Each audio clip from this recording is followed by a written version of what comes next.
warqad ayaa iga timi maxkamadda. warqadda ay ka timi warqadan waxay ka timi HM Courts and Tribunal Service. magacayga ayaa ku yaala, addresskayga ayaa ku yaala, 20 February ayaa la ballamiyay. warqad ayaa iga timi maxkamadda. warqadda ay ka timi warqadan waxay ka timi HM Courts and Tribunal Service. magacayga ayaa ku yaala, addresskayga ayaa ku yaala, 20 February ayaa la ballamiyay. yaa badana. السلام عليكم ورحمة الله تعالى وبركاته. كنت وعن أو وناكسر إذا هانتي بمركز صنعة داور إنسان كسر دوادة channel كولاشينا بين الخضرة بودكاست. هذا نقول حرنا لايك الشركة يسبسكرايب كمان هنقرب بخيلين قبلين كانت هابو سيوكو صدع وحلال وحسوق كرينو. ما أنتوا حالدين هيا قصة كي الدونكا نحدين قصة كدن بيس أيام ما أنتوا هيا. waxaan u soo duubay arrintan in ay dad badan oo walaalahay oo waliba Soomaaliyeed aanay ku dhicin haday ku dhacdo ay fahmaan sababta Soomaalidu waxyaalahan oo kale markay aragto way qariyaan dad kale ma wadaagaan anigu waxaan jeclahay inaan la wadaago sababtoo ayaga laftigooda way ka faa'iideysanayaan arrintu sidan ayay ku bilaabatay 2 wiil ka hor ayaa waxa ii soo dhacay warqad ka timi maxkamadda warqad iyo form kan ayaa ii soo dhacay form kaas aragtaan iyo warqadaas aad aragtaan ayaa ii soo dhacay xagga dambana sidan way roogatay sorry warqadaas aad aragtaan xagga dambana waxa kaga qoran iyo form kaas warqadani waa tii lagu celinayay form kana waa form la buuxinayo oo lagu leeyahay check what you can claim for your jury service baa ku qoran waxaad dalban kartid waqtigaas maxkamadda aad ku guda jirtid halka ka soo buuxiyay halka ku soo qor way ani 2 wiil ka hor warqadan ii soo dhacay ama kaagba alla ii keen waligay maxkamad inta adduunka saarna warqad maxkamad socota ma arag warqad maxkamad ka socota 24 years baan deganahay UK gaar ahaan London 14 sano South East ka deganaa 10 sano waxaan deganahay iyo hadda bil adigu waxaan deganahay East London waata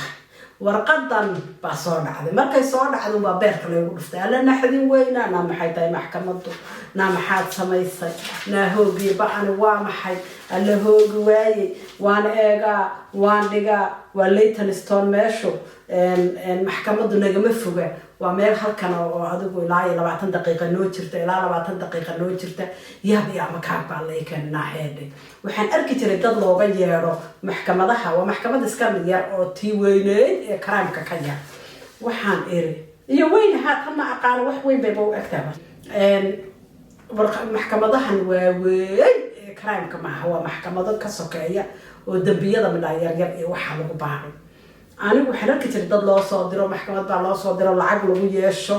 oo wax lagu yeesho oo la yiraahdo kiradii buu bixin waayay oo maxkamad la isla tago korontadii buu bixin waayay oo la maxkamadda la geeyo adigu qof lacag lagu yeesho u baan ogaan jiray oo maxkamadda looga yeero yaaba alla ee keenaya lacag ugu laha kuwa aan isku haysanay oo korontada ah oo lacag aanan arag oo 800 baan ah ay leeyihiin 3 bilood 4 bilood baan isticmaashay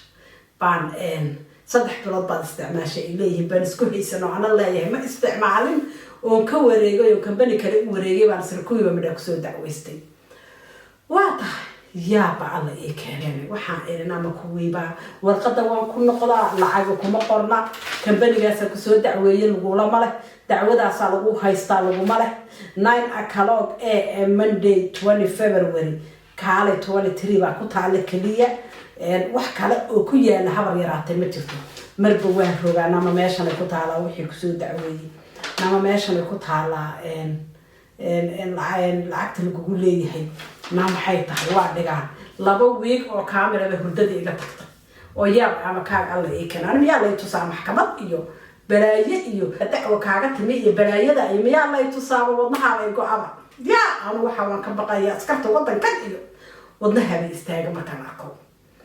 in wadankan in dacwo la iga qabsado iyo in wax la igu soo dacweeyo iyo in karaan la ii qabsado anigu dhimashaan ka xiga waan yaab 2 week waan seexan waay hurdo iyo chiefba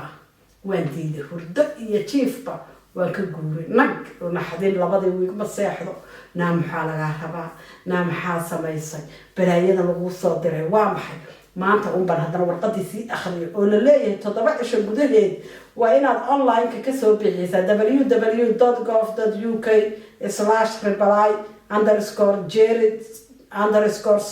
www.reply_jared_summons ha okay weeye tii baan galay waxaan sirta kuwanku yiri 7 days ka baaba lagu soo diray 2 wiig baad haysatahay waxaa ku taala hadaadan imanay waxaa la yiri hadaadan soo jawaabin ama maxkamadda aadan iman oo jawaabtaaduna noqonin reason fiican waxaa lagu ganaaxayaa kumbaan waaba xoog meesha sida u yahay waa yaabay waxaana meesha kun intii lagu ganaaxi lahaa bal qoro iska jawaab horta 7 bir waa fiishaaye maxaa maskaxda ma ka jiran tahay maya waxaan ma qabtaa maya disability ma tahay maya kan ma tahay maya care ma tahay maya kan adu waxyaalo noocaas ay weydiiyeen okay waxa ay iga bedela time ka shaqan ku jira 9 am at least 9:45 ama 10 kala oo iga dhiga ayaa meesha ugu qoran waan u diray taleefankana waan ku jiraayo waxaan isleeyahay bal waxa dacwada ku haysta ee kugu dhagani aad weydiisid ninkan dacwada lagu haysta bal horta intaadan tegin sii fahalo waxa ku haysta dee aad u sii fakartid sooma ilaa wixii ku soo dacweeyay waa inaad u fakartaayo dee reason meesha la tagtaa laakiin adigoon ogeynba wax ku soo dacweeyay haddaad meesha iska tagtid oo mashaakil soo ma ogid ninkii waxaan wacay maxkamadii garaac adigu saan u sugay adu bari hore waan garaacay waa layga qaban wayday busy dan waan garaacay maanta waxaan ka tegin inta shaqada kale ku noqonaysid waa inaad garaacdaa waa garaacay marka phone minute ku jiray baa nin iga qabtay waxaan lambarkaygi baa siiyay lambarkaas ii sheegay referensiga waan u sheegay referensigii magacaygii buu weydiiyey waan u sheegay da'daydii buu weydiiyey addresskaygii buu weydiiyey meeshan waa security-ka qof walbood wacdid intaasay ku weydiinaya waayahay intii baan u sheegay war heelayaana wardi ku daalin markaan u sheegay buu yiraha waan aragnaa emailka noo soo dirtayna waad mahadsan tahay laakiin ma bedeli karno timekaas 9 kalood ayuu maxkamaddu bilaabanaysaa ma bedeli karno shaqadaada u tag u sheeg waxaa ku tiraahdaa maxkamad baan leeyahay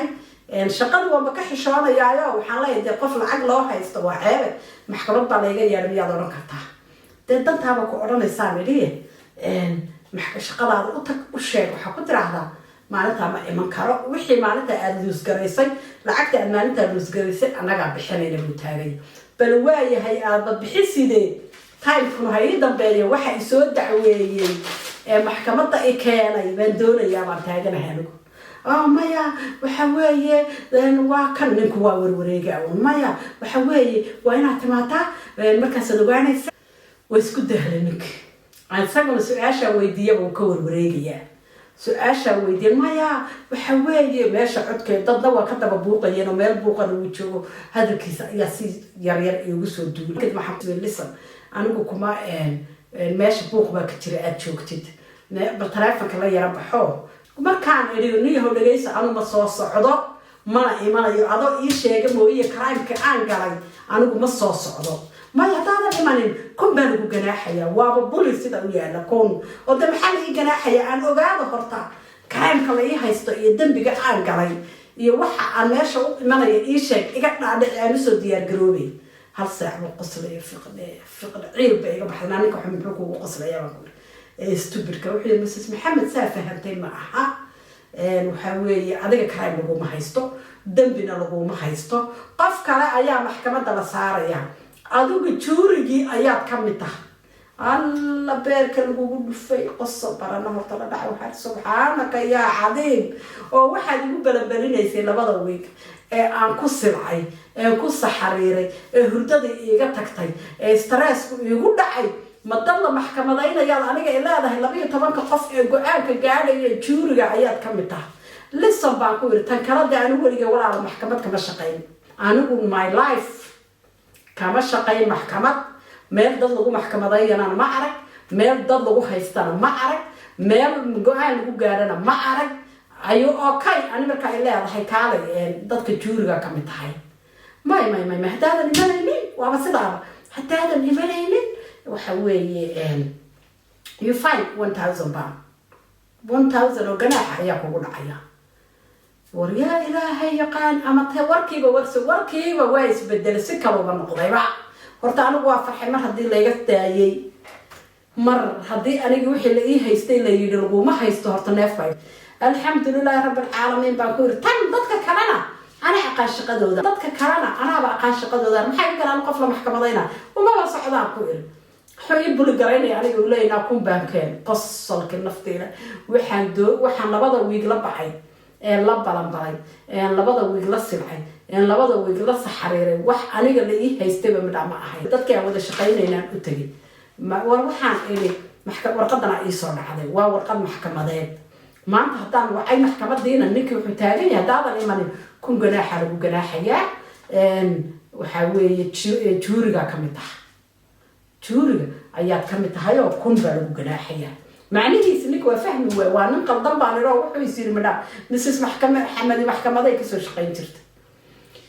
aduu dadka meesha jooga nus waa garan waaye maxay tahay warqadan maxay tahay wiil baa wuxuu yiri war anaa warqadan arkay oo naagtayda loo soo diray wiil baa wuxuu yiri anaa warqadan arkay oo naagtayda loo soo diray haye maxay tahay warqadan waxa weeye wadanka UK oo dhan marba qof baa laga select garaynaya maxkamad walba oo eriyada ku taal xaafad walba maxkamadeeda way select garaynaysaa waxay select garaynaysaa qof maalinta ama laba qof oo xaafadaa degan oo ka mid noqonaya juuriga go-aanka gaaraya allahu akbar haddaadan tegina buu yiri khadraay kunka geli uu kuu sheegaya waa runtii waa lagu ganaaxayaa marka ummadda Soomaaliyeed waxaa u sheegaya ha ka warwarina warqad noocaas oo kale hadday idii soo dhacdo waa warqadaas zoom ku samaysta warqadaas oo kale hadday idii soo dhacdo foomkan baa la socda iyo warqadan envelope ah foomka la leeyahay waxaan moodayay foomka in la leeyahay wixii aad haysatid income-kaaga dadka marka maxkamadda looga yeero income-kiisa la eegaa hadda wixii ka go'i karaa laga qaadaa lacag warqadaana way la socotaa envelope-ka foomkaasna foomkan marka kani waa mid adiga maalinta lacagtii aad misgaraysay ama shaqadaada ama waxaad qaban jirtay dawladdu bixinayso marka warqadan oo kale hadday idii soo dhacdo ha ka warwarina iska taga haddii kale waa qasab kunguni baa laydin ganaaxaya maxkamaddu sida u dhacdo juuriga ayaad ka mid tahay meesha jooga go-aanka adiga say kula tahay maxkamadaasi ayaad sheegaysaa kadibna go-aankaa la ururinaya marka waxaan u sheegayaa ummadda Soomaaliyeed ha jarina hana ka naxina sidaydoo kale warqadaas maxkamadda hadday idii soo dhacdo please ha ka naxina waa dambi ma aha waa adiga midha training bay dadka ku siinayaan oo waxay rabaan maxkamadaha iyo dambiyada inay dadku dhageystaan baan isira anigu dad badan baa hadda juuriga aad ugu yar baa yiri wadanka juuriyo cusubna iyagoo qoranaya waan maqlayay marka waxba ha ka warwarina warqadaasi waa khayr baa hurdada iga tagtay aniga laba week baa hurdada anigu dhacday oo waxaan ku waashay maxaad qaladay maxaad samaysay maxaa kaasiya jeed lacag kugu leh kambaniga kusoo dacweystay waa maxay maxkamadaha looga yeero maxkamadaha inta badan waxaa looga yeeraa kambaniyadu markay lacag kugu yeeshaan maxkamaduhu markay lacag kugu yeeshaan kambaniyadu markay lacag kugu yeeshaan baa dadka looga yeera ma weligayba shilin layguma yeelan noloshayda oo weligay maxkamad laygama yeelin dee warqad maxkamadaa soo dhacday markaa aragtid beerkaa ku go-aya lacagi kuma qorno dadka xitaa u sharaxi maayaan dadka haala taag bay ku ridayaan qof aan weligii dambi gelin haddii leeraa maxkamad baa lagaaga yeeray waa wadna gariir marka waxaan idin leeyahay ummadda Soomaaliyeed ee UK ku nool qof walba mar baa loo yeedhayaa qof walba